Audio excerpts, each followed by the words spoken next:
Hello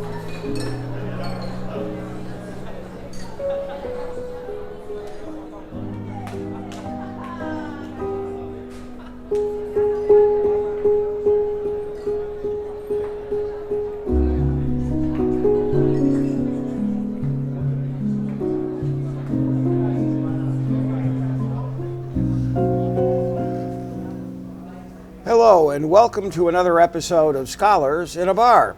It's good that you are with us again, and it is good to be here at this marvelous venue, which is the Garden District Bookstore, which is located in a boutique shopping mall in the middle of the Garden District of New Orleans. Bookstore, you ask? Aren't you supposed to be at a bar? You are, after all, Scholars in a Bar. Well, that is the unique thing about this bookstore. It's the only bookstore I know that actually has a bar inside of it. And when you take a look at the bar, you see it is fully stocked. Well, why a bar in a bookstore? The reason that there is a bar in this bookstore is, well, first of all, it is New Orleans, and so we do quirky things here, as you know. And secondly, you can actually pick up a book, start reading your book in the little lounge where we are sitting, and have a cocktail or a glass of wine as you read your book. I think this is really cool. I think this is outstandingly cool. I mean, amazing. Well, today our scholar is my good friend and colleague, Dr. Douglas Bristol. And we are going to be talking about his new book, Building Bridges, Black GIs, Military Labor, and the Fight for Equality During World War II. So please, you might want to check this book out. I'm going to be talking to Doug in just a bit about his book and why it was written and who should be reading it, and also what the main thesis of the book consists of. Okay, Dr. Bristol.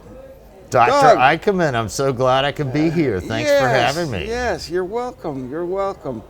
Doug and I have had a relationships for about 20 years now, both as friends and as colleagues, and we even live in the same part of New Orleans called the Irish Channel, which just is a hop, skip, and a jump from here in the Garden District. So, Doug, tell me first of all, why did you write this book? Well, I've always studied African American history. My first book was on black barbers, and I started looking at World War II. And of course, there's a shelf full of books about black GIs who fought in World War II. And then I realized that they were all about black men in combat units, and that actually represented less than 20% of the over 1 million people who served. And I'm like, well, what's the story of the rest of the people? And so that led me to that story. And then I really knew what the story was about when I started reading the oral history interviews with black veterans. So the book is about people who served in service units. So they're providing logistical and other kinds of support to keep the men fighting on the front. I found an oral history interview, reading oral history interviews, I had the sense of what a positive experience overall the war was for black GIs in World War II. So I wanted to talk about how they made a contribution to the war and in the process dramatically improved their opportunities in life. Who could gain from reading your book? Well, obviously I'm speaking to scholars in World War II, but I really want to point out that, you know, there are millions of people who had a black great uncle or grandfather or somebody who served, and really up to now, this is the only book where they can read about, because this book goes to every theater in the war where black GIs served, see what their relative actually did in World War II. Okay. What is the thesis of the book? Okay, so Building Bridges is arguing that During World War II, the United States, to defeat the Axis powers, had to change the way we fought war, and we adopted combined arms warfare. And the key to that is internal combustion engines. We put our army on wheels. And when you do that, you change what kind of army you need, because we don't need 1 million fighter pilots, you don't need 1 million tank drivers. What you need is 1 million people to keep the planes and the tanks fueled and running and full of spare parts and so on and so forth. And so the military made this change because it had to stop Hitler. But they hadn't anticipated the kind of manpower needs it would create. And so in 1943, there's a crisis, and they solved it by turning to black men. And in the process, something really dramatic happened. White officers of the U.S. Army, who for over 100 years had expressed very racist, stereotypical views about soldiers, suddenly said, you know what? Maybe someone who's been a sharecropper isn't going to score well on a standardized test. Let's find some other way to evaluate, screen our draftees. Let's find another way to train them. And they did, and because of that, black GIs made themselves instrumental to keeping the American war machine running around the globe, made a huge impact on the war. Now, one of the first places, of course, that you had American land troops was in North Africa. And I was intrigued when you were talking about how in North Africa, the military had to kind of adjust to the new process of mechanization. They didn't realize it themselves, how it changed the way you did war immediately. It took them not too long. I mean, they caught on real quickly, but all of a sudden they kind of realized that, yeah, maybe we need to really expand the role of the quartermaster corps in order to get the troops the supplies that they need when they need them. Could you talk a little bit about that? Sure. So you're referring to Operation Torch, was the invasion of North Africa. And this is the first overseas command under Dwight Eisenhower, and it was a logistical snafu.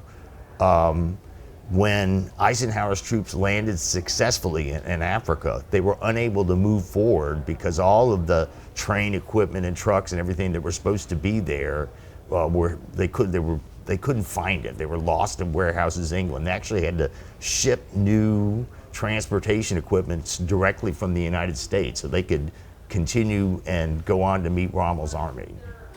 Yeah, that was a fascinating part. It was like, oh, yeah, we got to get supplies to the troops. How are we going to do that? And you know, a lot of the solutions, so in some ways, each chapter of the Theater Overseas is what's the logistical problem the Army's dealing with, and how did black GIs help solve that? Because a lot of the innovation happens at the platoon level. So in Tunisia, they were like, wait a minute, it's actually easier to just load stuff up in small landing craft and go up the coast since the roads were bad and the railroads are out. Let's just ship things by that. So people were improvising.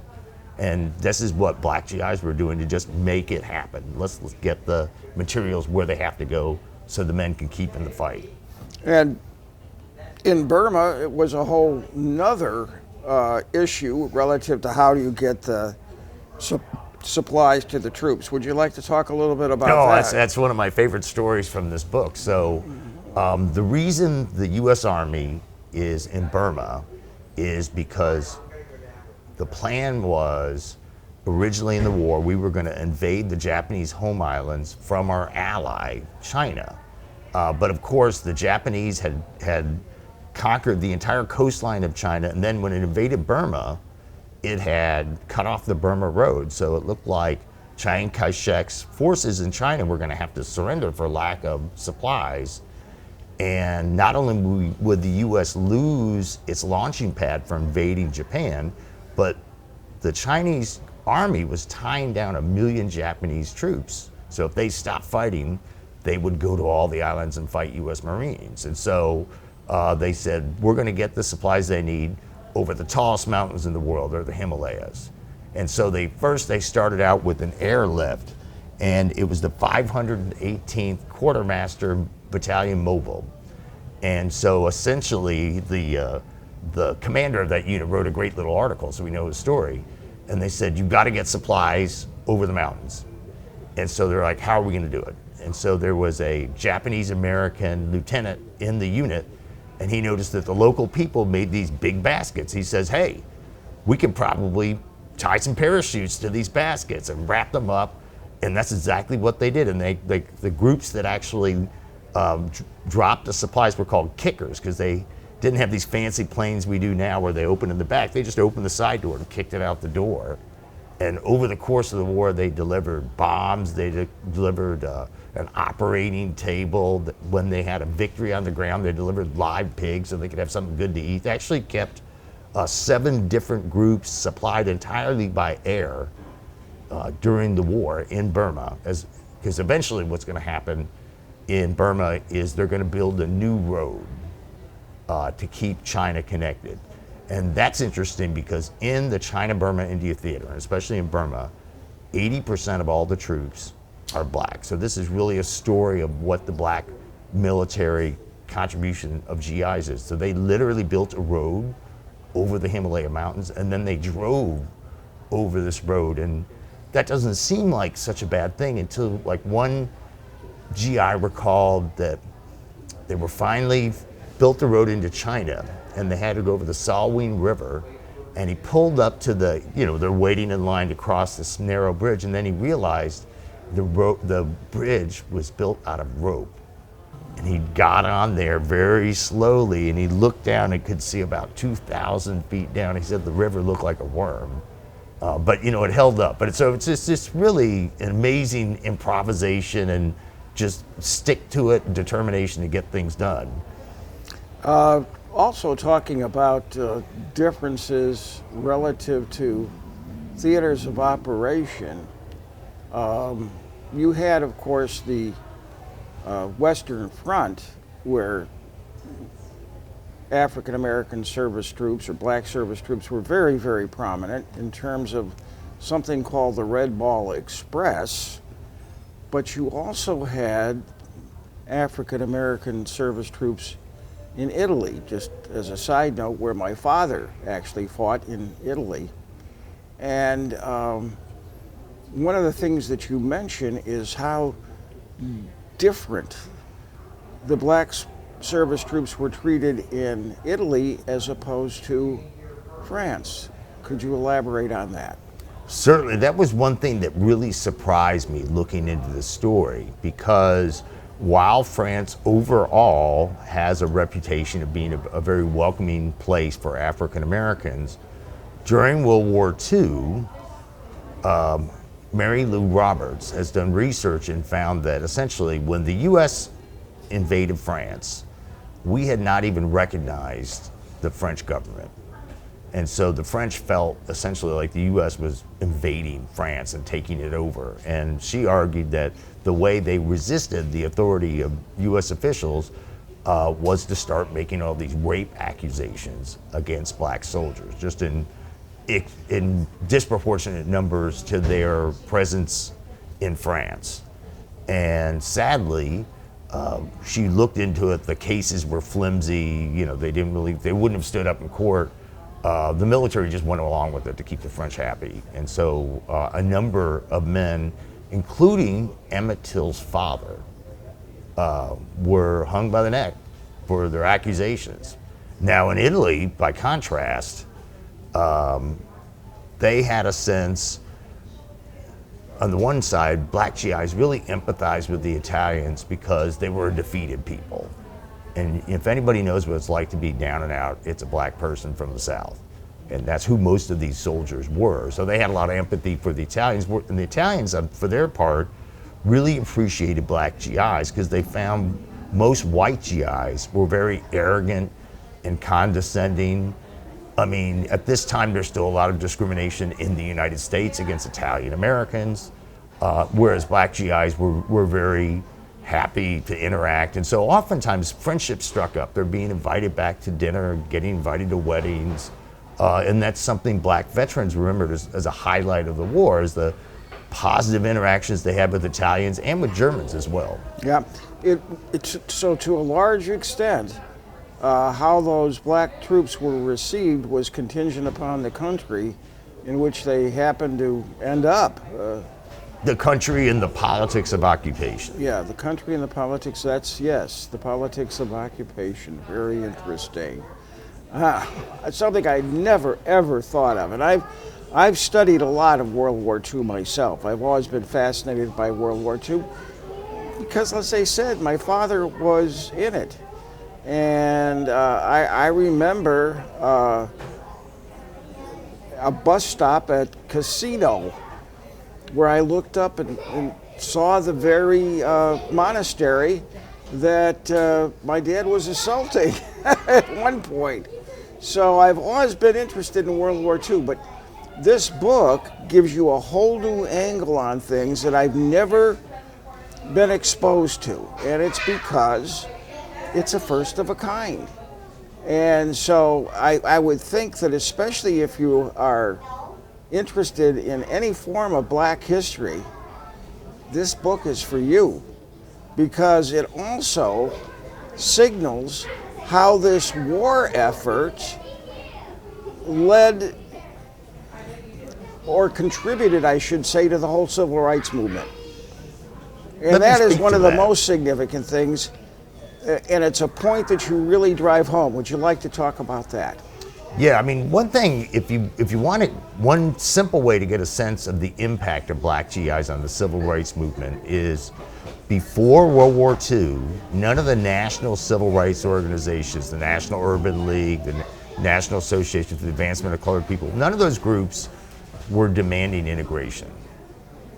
It was because of the perceived injustice in black men having to serve in segregated units, which became kind of a national rallying cry in the black community through the black press, that the NAACP and other groups for the first time adopted the stance that, equality meant desegregation.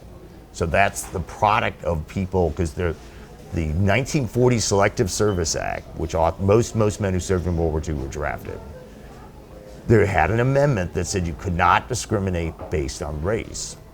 And so they had a guarantee that they should have received equal treatment. And so that became a bellwether for that.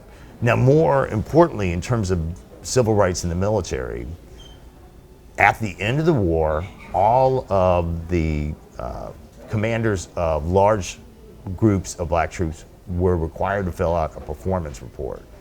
And one after the other, after the other, after the other came in and gave these glowing testimonies to the contributions of black troops who, out in the field learn to operate. Sometimes they had actually put together their equipment before they could use it, and undertook all these engineering projects. The main thing that black GIs did in the Pacific Theater was build runways for the Island campaign. They'd come on right after the Marines got on the beach.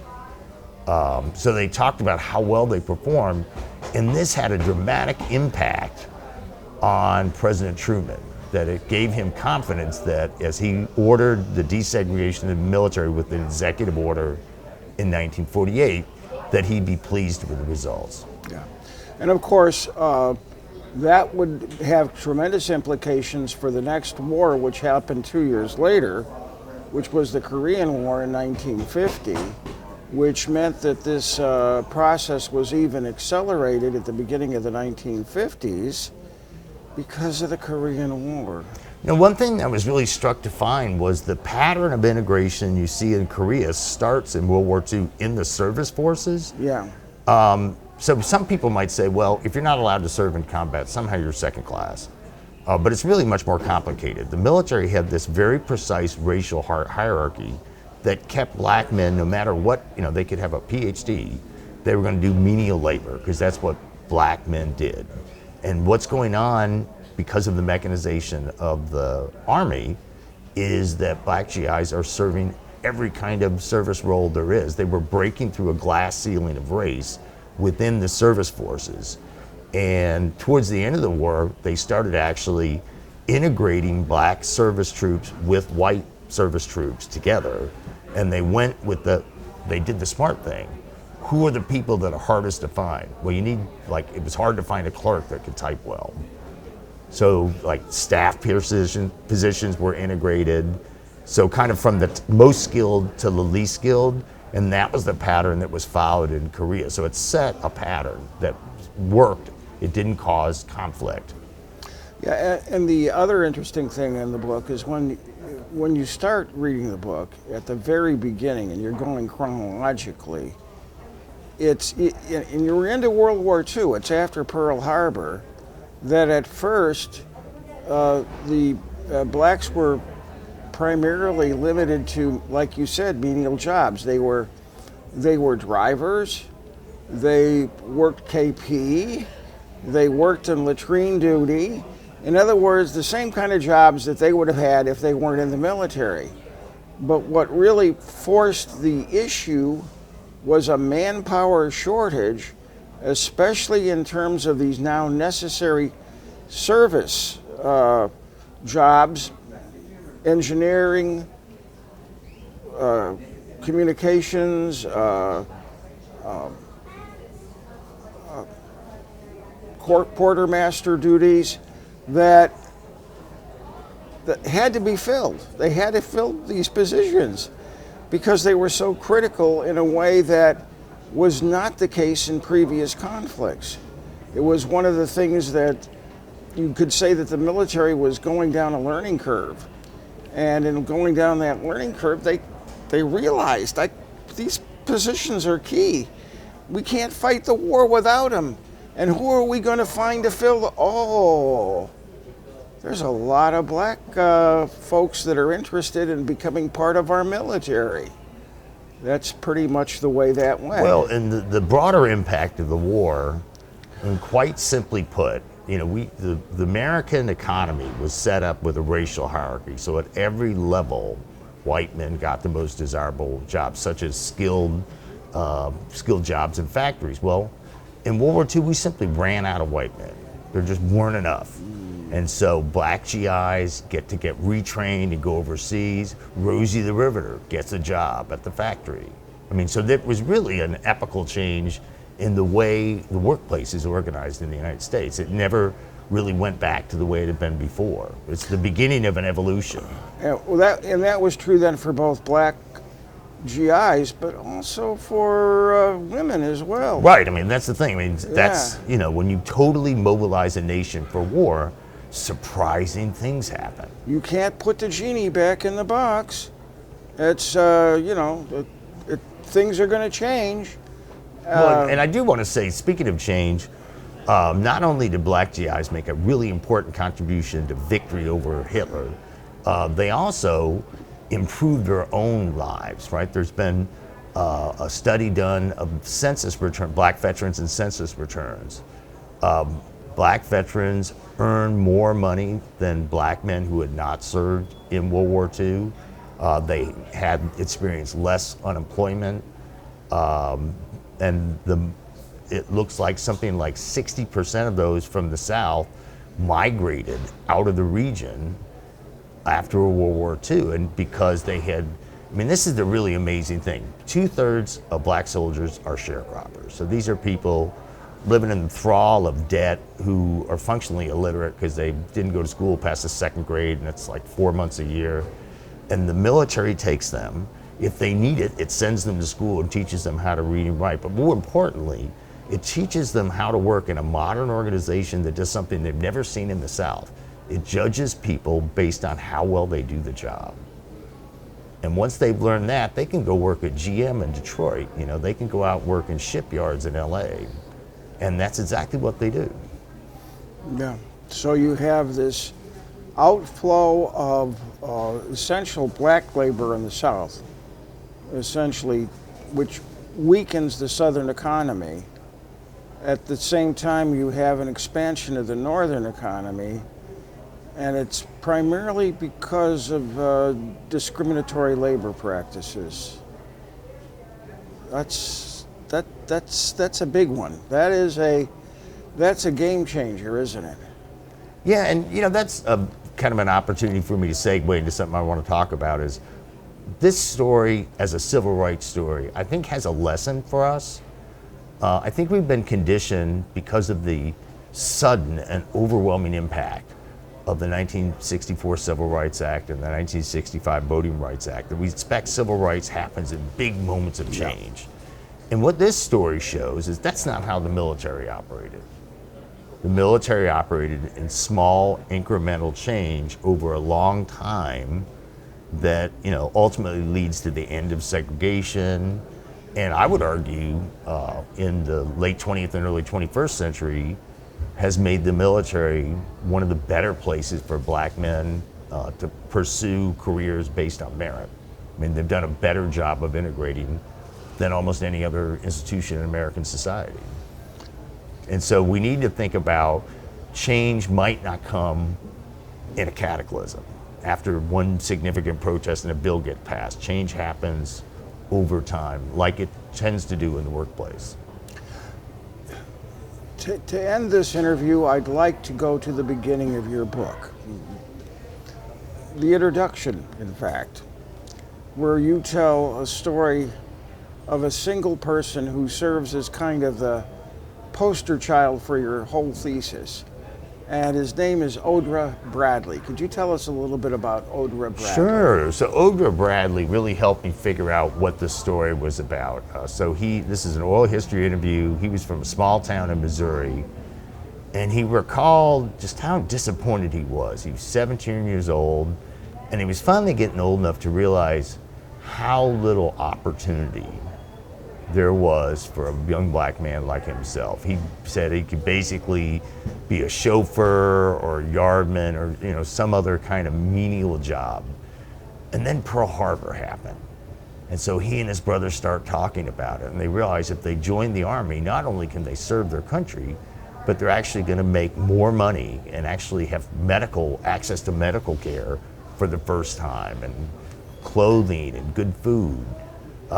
And so he joins, and instead of being a chauffeur in a small town in Missouri, he ends up being a chauffeur at Camp Carson in Colorado, driving around white officers. And so, he ends up with a menial job like he had in civilian life. And that would have been the rest of the story, except as we've been talking about, there's a military revolution. We changed the way we fight.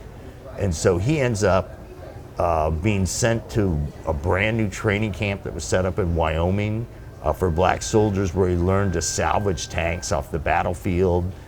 He actually did build bridges in Germany and guard POWs. But I think the bigger part of his story is when he gets back, because he said serving in the military, it was the first time he'd ever been around black people who had gone to college. So he kind of hung out with this crowd of people, and they would share the books they were reading. And he also had a commander who made all the black GIs sign a pledge that when they got back, they would use the GI Bill to go to college. And that's exactly what he did. And he ultimately got a PhD and became a university professor. And, again, he really shows that point about incremental change. He said, the World War II for him was a great experience, but it happened over time, and it was aided by the passage of the Civil Rights Act. And he also added something else. He said, my parents were very strict, and they raised me to be a moderate, to work within the system. And so that's one thing. It's a really dramatic story to talk about young men who rebel against the Army.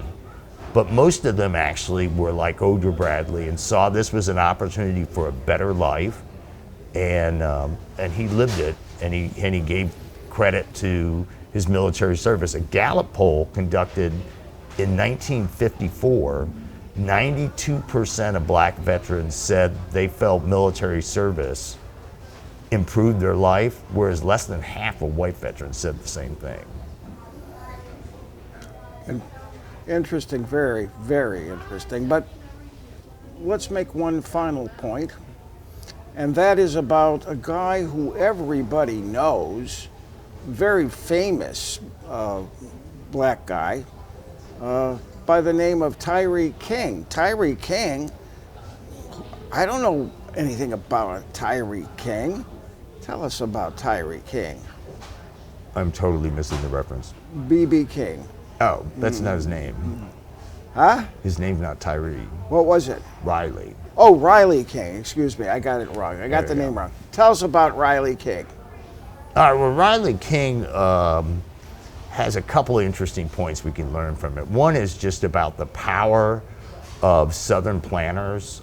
So in the South, if you're looking at black GIs, you're learning about there's a struggle over who's going to get to control black labor because he gets drafted for the Army, but ultimately he gets discharged because planters had negotiated with the military that if they could say you were a valuable employee for crop production, you could opt to get out of the Army. And he had recently gotten married, so he chose to do that. I think there is one other experience, though, that might have contributed to that, and that was his trip to basic training at Camp Shelby in Mississippi. So King recalled, they had stopped somewhere along the way to gas up the bus he was on, and there were some white people working in the field, including some pretty white women, and one of the black soldiers had said hello. It was kind of a forgettable, pleasant little moment. But about a half hour later, King says the bus came to a sudden stop, and this large, angry white farmer stormed on the bus and said, "Which one of you, using the N-word, is talking to those girls?" And so King realized immediately, because he had grown up on a plantation in Sunflower County, Mississippi, that they had violated the rules of Jim Crow. And this is where you see why black GIs were successful, because they stuck together. This guy went up to every soldier and held a shotgun to the throat. It was like, who did it? But since nobody would say anything, he had to just leave. So that might have had something to do with him deciding to get out of the military when he could, although he said he liked basic training. And then he gets back. I guess I should tell the rest of the story insofar as a couple years after the war, he was on a hurry and payday. He had been, after the war, he felt kind of discontented with just being a tractor driver. And so he parked a tractor one day, and this one would backfire. So usually he would kind of linger around to make sure it didn't backfire. But this time he wanted to get his paycheck, so he hops off, thing backfires, backs up, and the exhaust manifold hits a beam, breaks off. It's like several $100s repair, which is a huge amount of money in the 40s. And King, even though he's like a favorite of his employer at WWII Farms, starts having fantasies. This white man's going to shoot him for damaging his tractor. He doesn't know what to do. And finally he says, I'm going to run. He's got $2.50 and a guitar, and he goes to Memphis, and he plays on Beale Street so much that he becomes known as the Beale Street Boy, or B.B. King. There you go. So that's how we got B.B. King. And it's all tied in again to the World War II story. It really is. So I would like to thank you, Doug. It's always great talking. We talk all the time, obviously. I mean, at least several times a week we are either talking, we are loquacious fellows. we're together a lot. So I'd like to thank you, and I'll be looking forward to interviewing you when you come out with your next book. There you go. So Stay tuned. Stay tuned. So that is it for this segment of Scholars in a Bar.